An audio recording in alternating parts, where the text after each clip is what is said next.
क्या हाल चाल है। आशा करते हैं सारे लोग एकदम बढ़िया एकदम मस्त हैं। आज हम वर्ब के चैप्टर को आगे बढ़ाते हुए एक नए टॉपिक को लेकर आए हैं जो वर्ब का ही एक प्रकार है जिसका नाम है इंट्रांजिटिव वर्ब। तो हम लोग फाइनाइट वर्ब पढ़ रहे थे, फाइनाइट वर्ब के प्रकार हमने देखा और फाइनाइट वर्ब का दूसरा प्रकार है, यह दूसरा प्रकार है, यह क्या है, इंट्रांजिटिव वर्ब। तो आज हम सीखेंगे कि आखिर इंट्रांजिटिव वर्ब होता क्या है और इसका प्रयोग कैसे होता है और पहचानेंगे कैसे कि कहाँ पर इंट्रांजिटिव वर्ब है। ठीक है, तो फिर हम शुरू कर रहे हैं। तो देखिए इंट्रांजिटिव वर्ब तो ऐसी क्रियाएं जो अपना पूर्ण अर्थ देने के लिए वाक्य में आए सब्जेक्ट के अलावा अन्य किसी शब्द पर आश्रित न रहे, वह इंट्रांजिटिव वर्ब कहलाती है, अर्थात ऑब्जेक्ट पर आश्रित नहीं रहती है। इसका मतलब क्या हुआ? मतलब किसी वाक्य में अगर आप देखेंगे तो वर्ब का प्रयोग हुआ ही रहता है, क्योंकि वाक्य का फॉर्मेशन यही होता है कि सब्जेक्ट और वर्ब का कॉम्बिनेशन कम से कम चाहिए। तो वर्ब हम देखते हैं कि वह वर्ब है कैसी। सबसे पहले फाइनाइट है कि नॉन फाइनाइट है, तो फाइनाइट में ट्रांजिटिव है, इंट्रांजिटिव क्या है, ये सारी चीजें हम सीख रहे हैं। तो इसमें हम इंट्रांजिटिव कैसे पहचानेंगे?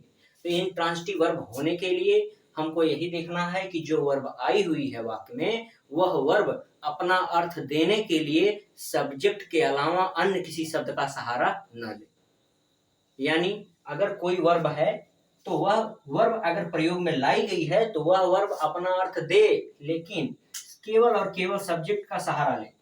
क्योंकि सेंटेंस क्या होता है, सेंटेंस में सब्जेक्ट और वर्ब का कॉम्बिनेशन आवश्यक है। तो अकेले कोई वर्ब पूरा अपना जो है अकेले से नहीं देने वाला है कोई सेंस, लेकिन यहाँ पर सब्जेक्ट के साथ मिलकर सेंस अगर देने के लिए बात हो जाता है, यानी यह जो वर्ब देखिए लिखा है स्लीप्स, वह सोता है, इसकी हिंदी हो जाएगी कि वह सोता है। ठीक है, वह सोता है, यह पूरा वाक्य है, पूरा सेंस दे रहा है कि वह सोता है। और यहाँ पर देखिए सिर्फ सब्जेक्ट आया हुआ है और वर्ब आई हुई है, यहाँ पर कोई भी अदर वर्ड नहीं आया हुआ है जो ऑब्जेक्ट का काम करे। क्यों? क्योंकि अगर ऑब्जेक्ट का काम करने लग जाएगा तो यही वर्ब जो है ट्रांजिटिव हो जाएगी, इंट्रांजिटिव ना होकर वह ट्रांजिटिव हो जाएगी। क्योंकि हमने ट्रांजिटिव में पढ़ रखा है कि ऐसी वर्ब्स जो अपना पूरा अर्थ देने के लिए सब्जेक्ट के अलावा ऑब्जेक्ट पर निर्भर है, वे होती हैं ट्रांजिटिव वर्ब। लेकिन हम इंट्रांजिटिव पढ़ रहे हैं तो इंट्रांजिटिव उसी का जस्ट उल्टा है ट्रांजिटिव का। क्या? अपना अर्थ देने के लिए सब्जेक्ट के अलावा अन्य किसी शब्द पर आश्रित नहीं। तो और एक चीज देखिए इसके बारे में कि इंट्रांजिटिव वर्ब भी मुख्य क्रिया का कार्य करती है। ट्रांजिटिव वर्ब भी मुख्य क्रिया का कार्य कर रही थी और इंट्रांजिटिव वर्ब भी मुख्य क्रिया का कार्य कर रही है। तो क्रियाओं में आप देखिए, पहला एग्जाम्पल देख लिए, दूसरा देखिए, दे लव्ड, वे हंसे, वे हंसे। अगर वे हंसे कहा जाए तो पूरा वाक्य पूरा हो गया कि वे हंसे। हाँ भाई हंसे थे, पीछे की बात है, बीत गई, वह हंसे थे। ठीक है, वह हंसे थे। They loved at me. अब देखिए आप यहाँ पर देखिए लव्ड के बाद एट मी भी जुड़ा हुआ है। हम इसको दोनों इस वजह से लिखे हैं ताकि आप यह समझ पाए कि जो हम कहना चाह रहे हो आप समझ पा रहे हैं।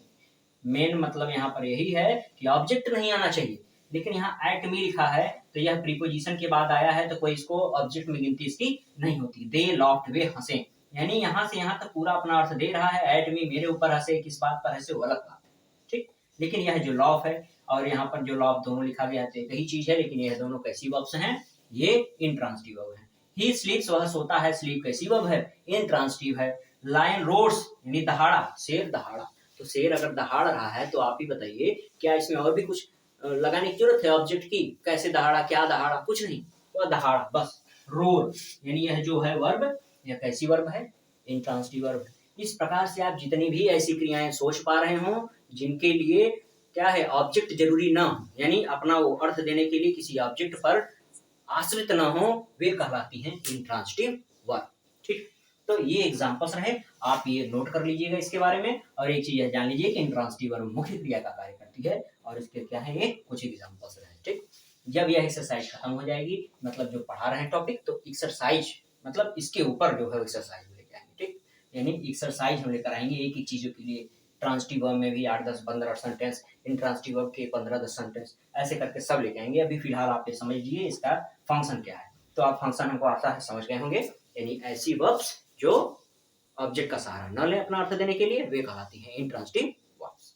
ठीक, आशा करते हैं आपको समझ में आया होगा। अगली वीडियो में हम इसका अगला लिंकिंग वर्ब के ऊपर चर्चा करेंगे। फिलहाल के लिए